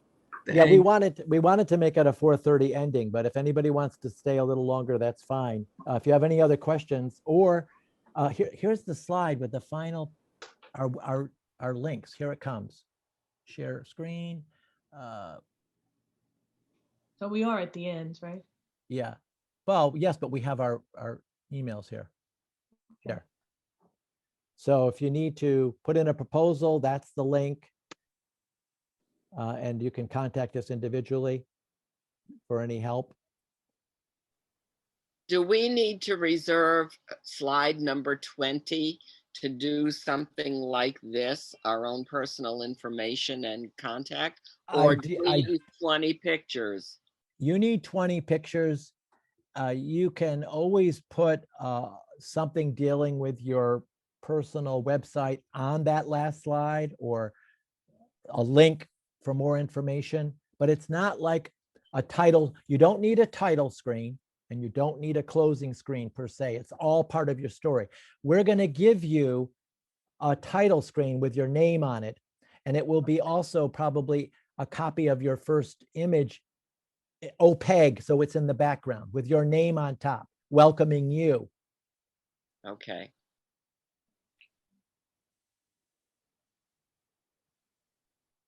Anything else? So you did mention about the final slide with your website and all that stuff. So that's not an additional, that's within the 20. Yes. So it has to be like small on the bottom of the final image. Well, you know, we have a thank you slide. You know what, Nina? Yes. We have that thank you slide, and that's you put your website on the thank you slide. If you have a website or an image that goes with your work, then we'll create number 21. Okay. And we'll put it on there. So we'll say thank you, and then for contact, we'll put anything that you have that would help people get in touch with you. Great. And then when it goes publishing on the website, that information will be automatically there under your profile. And you know, your name will be underneath your thumbnail, and people will have access to all that information. If you haven't joined our Facebook PechaKucha page, we have about, please do. So I just go to Facebook and look it up? Yep, it's Facebook. Just put in PechaKucha, Bridgeport, and it will come up. Okay. Do I have to do a profile because I did No, one No, before? you just have to remember your password because you have to log in now to your site. Right. Worst case scenario is you forgot your password and they'll send you a new one. A new password or a new? No, you don't need a new profile. You already have one.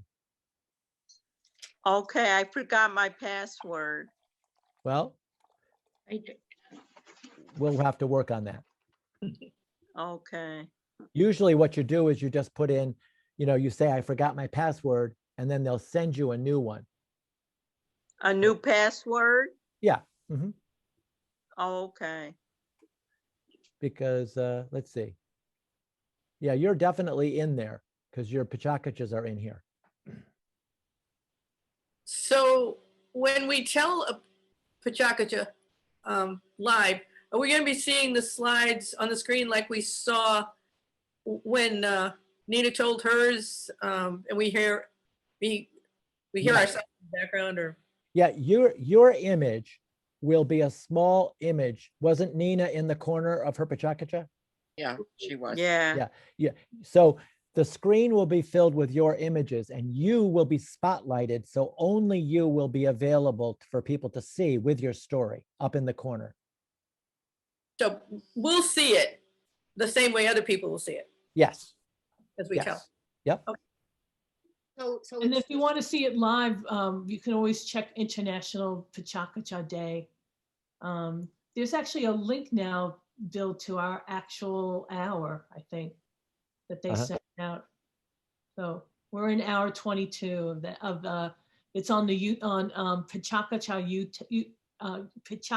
YouTube channel, and there's 4 YouTube things because they only allow 6 hours at a time on YouTube, and so we're on hour 22:10 actually. Okay. Yes, Will. So the format is just hearing a voiceover and seeing your slides, right? You don't see the storyteller? Yes, you are the storyteller is in a box in the corner of the slides that you are telling from. I see, and that's what everyone sees. Yes, didn't you, when Nina told her story, did you see Nina in the corner? Who can remember, but yes, I probably. Yeah, I think so. Yeah. What I do is spotlight so that even if somebody should accidentally talk, only the speaker is the one that is showing on everyone's screen. Okay. That should be what happens anyway. Now, the night of the presentation, do we have the option to either use the recorded version or a live telling for the audio?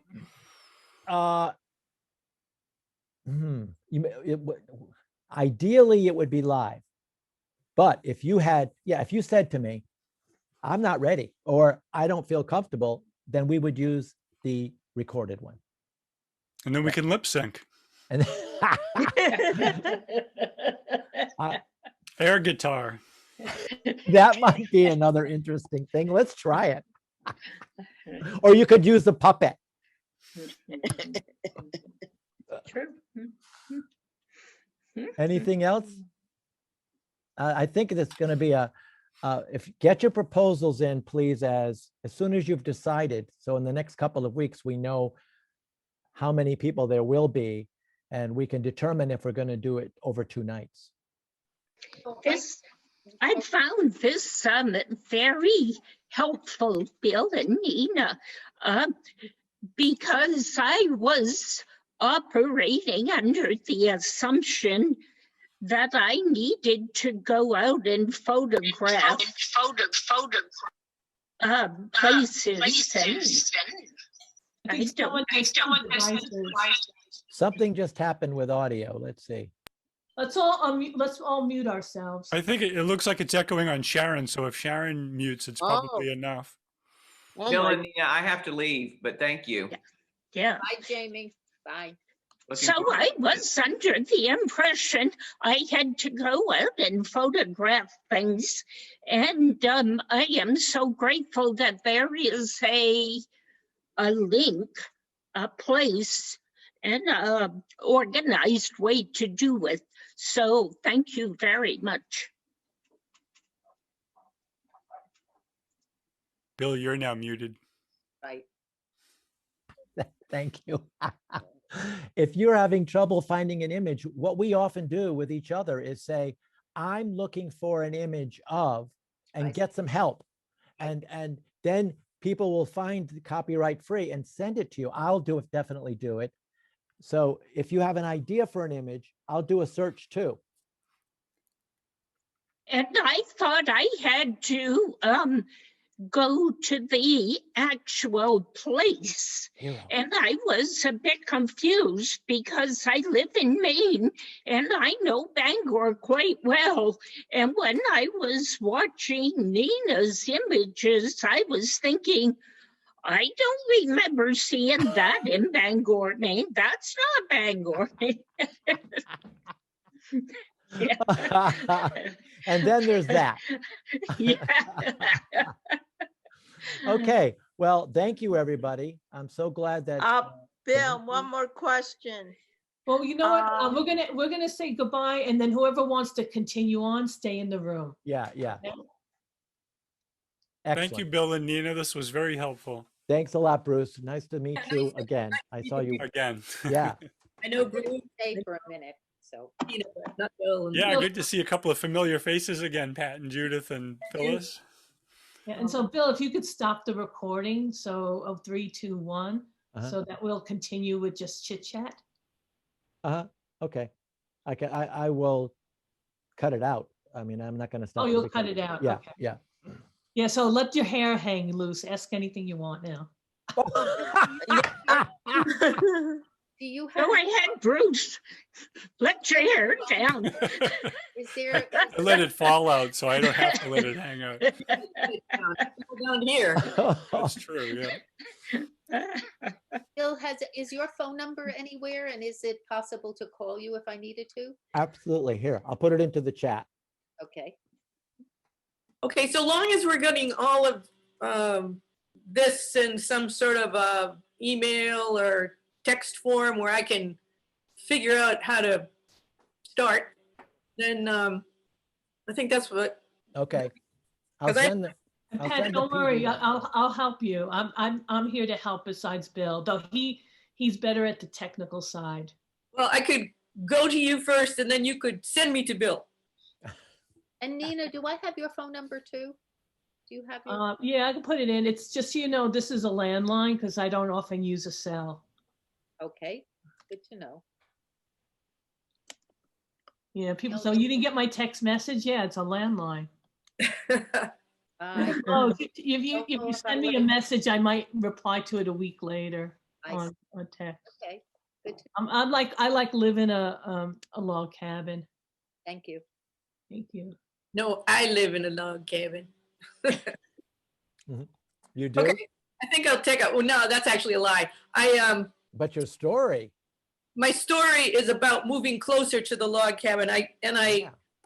That has been just part of my life, and I really like this decision I made just to sell out. Boom! I never felt alone in my house until COVID, and then I realized how alone I was when I really had to socially isolate. Because you know, as long as you can go out, you've got friends, you've got activity. But when you're living alone and then you're in your house, it's like the walls. Yeah, Pat has an amazing story of transformation during COVID. That's definitely food for thought. Hoping it shapes up.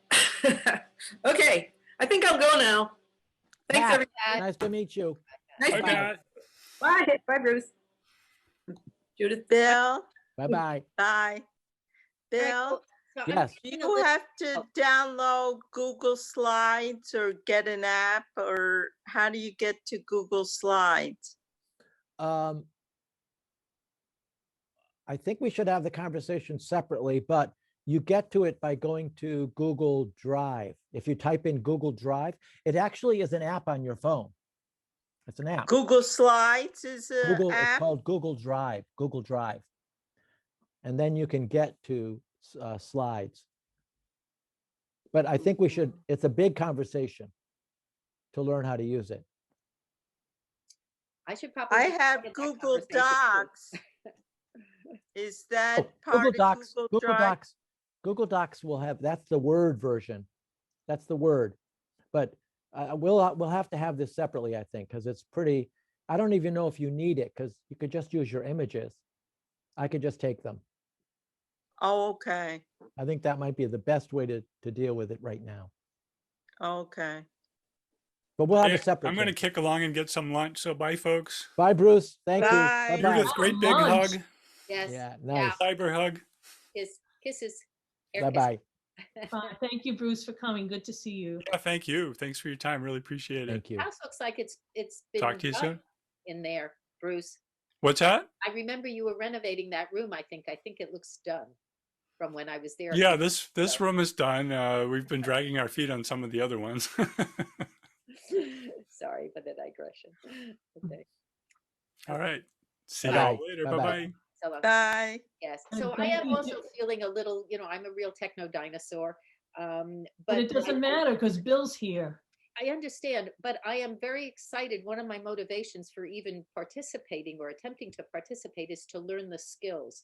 So I will probably lean on you heavily and Mhm. maybe send you my slides and so on. But I really do want to learn how I might be able to upload this slideshow myself, because there are other projects I'm doing where I really would love to do a slideshow presentation.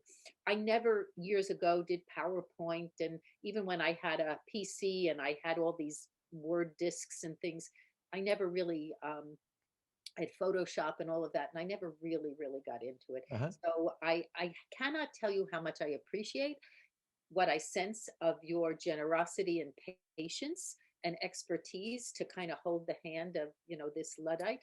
So and just as a understanding the concept. So Nina, when you were just telling your story at the beginning, was that completely off the cuff while the Off the images were cuff. going? That's off the cuff. My head was turned a little bit because I was looking at myself. Dumb me. I'm supposed to be looking in the camera. So you weren't reading a script at that point. No. And if you look on the website, it really is quite different today. So I injured myself yesterday, so I'm like distracted. Oh, I'm sorry. I hope you're okay. So I was just thinking that in the rehearsal process or in the preparation process, the result won't be this way, but I almost feel like with the story I'm envisioning that I'd like to try just to do a 20-second chunk and that image, and then the next image and the next image. But the final process, I get it. It will not be chopped up like that, but I just have never done this before. So I'd kind of like to see, where does 20 minutes of speaking take me with that? For me, it's generally 4 sentences and not too long. I see. And I actually, if you have a Mac, I have something called QuickTime. Yes, I know. Yes. So I will actually open up QuickTime. Yes. Also, if you get enough knowledge about Keynote, there's the possibility of recording slide by slide within Keynote. That's how I practiced mine. It's funny because the inspiration for this was actually a poem I wrote called "It's Not Enough," and it's about this cake and ice cream and eating and all this. But then I have another story called "Getting Drunk on Chocolate," and so I'm thinking of maybe now combining both of those stories. And one of the images of "Getting Drunk on Chocolate" takes place at a Friendly's restaurant.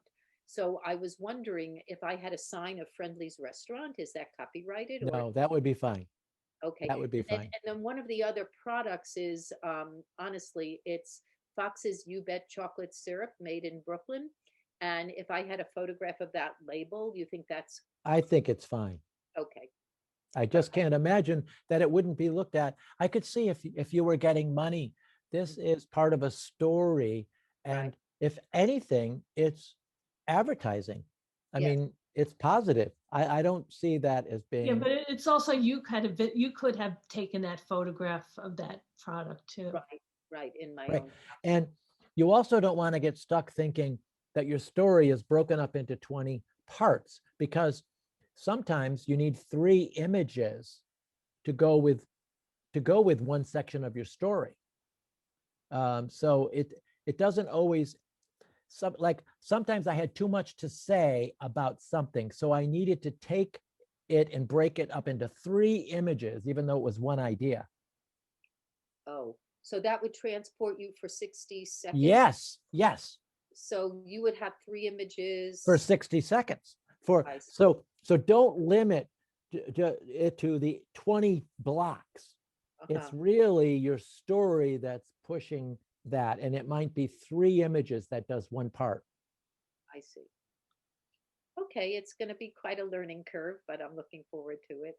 What did you? All for us. I mean, what? You know, I went up to Maine and they said my PechaKucha was crap. You know, and like not from the story person, but like the actual doing of it, and sort of like, well, okay, but they were so nice. They were so nice about it. They were very gentle with me, but it's sort of like, oh, okay. But then that really opened the door to doing, you know, others.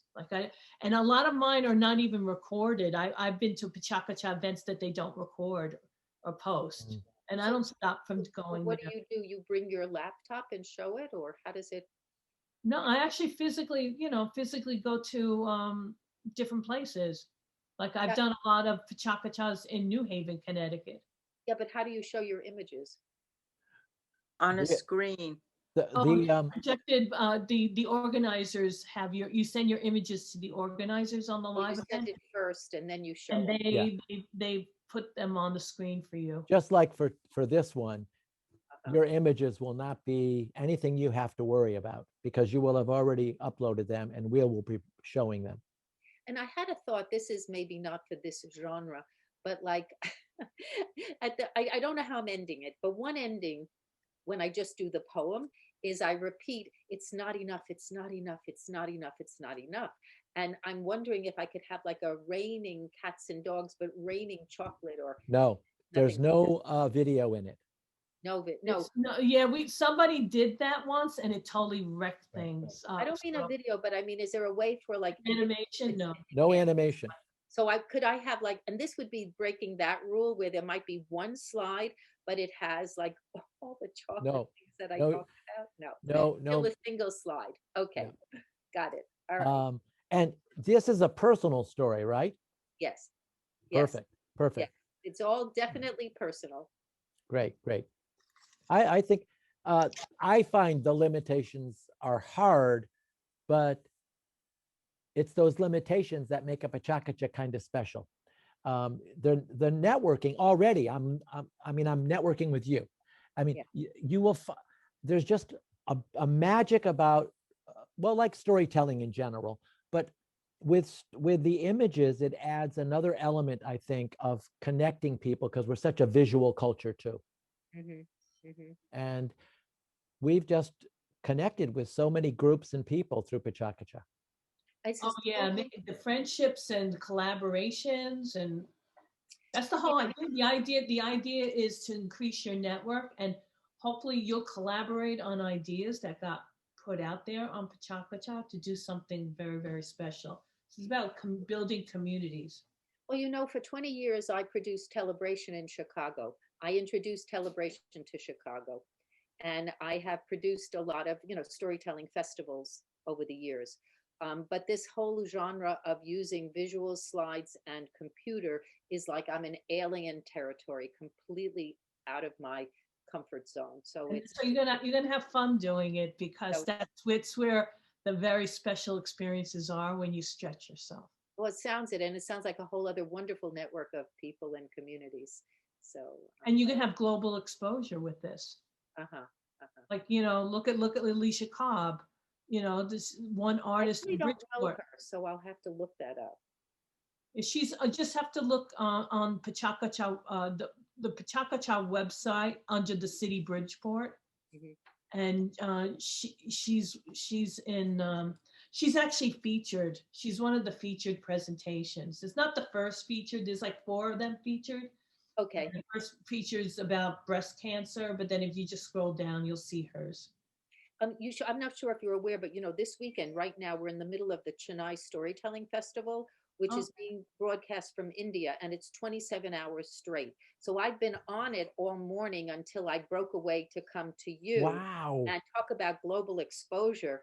It's extraordinary with stories, workshops. Laura, What's it called? What's it called? I can send you the link if I can. It's Eric Miller. Look up Eric Miller, ERIC, and it's CHENNAI. As in Chennai, India. Storytelling. It's all free.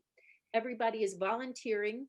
The most extraordinary workshops and a series of storytellers. I told this is the 4th weekend. And anybody who, by the way, anybody who wants to tell, it's not competitive, anybody who wants to submit or tell a story will be accepted, as well as a workshop. You might like to think about doing a PechaKucha, I don't know how to pronounce it. No, that was good. Yeah, that's it. Workshop for next year. I think that would be extraordinary. If you're interested, it would open the world up to a whole other. Wow, I see your name. I see your name. I'm on the website and it's your number. Oh, wow. Gee, wow. There's a lot of people. There's like 100 storytellers a weekend, 100 wow. a weekend. And as I said, I told a story last year and this year. And it's like 2 in the morning in India and 3 in the afternoon here, and people from Australia, all over the world. Wow. It's so generous of Eric to do this, and he gets extraordinary people. And even if you just want to you don't have to have your photo up there if you just want to anonymously listen, but then they do breakout rooms, and then you get a chance to deal with a question or a prompt. And every one of the workshops is unique and pretty amazing, and the talent that's beyond our borders is eye-opening. That's amazing. Yeah. So anyway, thank you. I'm so glad. I can't wait to see how it all works out. I'm sure we'll make this work. We've got the energy. So do I have to do a formal proposal, or I thought originally I did make a proposal, but that wasn't a proposal, right? You didn't put in a proposal. You just you got a workshop. You came into our workshop, but I don't think you put in a proposal. Because Nina, when you first alerted me to this, you said to write to Bill with the title of my story. Right, but there's actual an online document that you need to put its story in, a little description, and then it's very simple. There's just a few questions. And then Bill has everybody in the same place. So it's like when you go, and there's the link. So the PechaKucha that you have up here, .org/cities Bridgeport, that's where you register? Here, I'm sending it right now. Here it comes. He's going to put the proposal link, and we're going to save the chat too. Here, proposal link. But I would God, maybe I should save the chat. I need to put it right into my email. There's your proposal link right there. Okay. I wish there were a way for me to highlight it, copy it, and put it into, but I can't. Well, can you click on it and then save it in your bookmarks? I'm going to take a picture of it. Okay, because if you click on it right now, what happens on your computer? I'll let you know. Okay. Unfortunately, I have to run because I have something happening in my house where I have to be downstairs right now. So. Okay. Thank you, Bill and Nina. Talk soon. Bill. And are you going to save the chat, Bill? Or yes. Okay, great. So on this, where it says it, I can proposal. I can add the proposal. Yeah, you put in your name and just if you don't know the exact title, come up with just put a question mark and put And I can change it. You can change it. Oh, absolutely. It's not. Thank you so much. Okay. Thank you. Thank you very much. Bye-bye. Nina, we'll talk later. Beth, we'll talk later. Bye-bye. Okay. Thanks. Nina. Bye.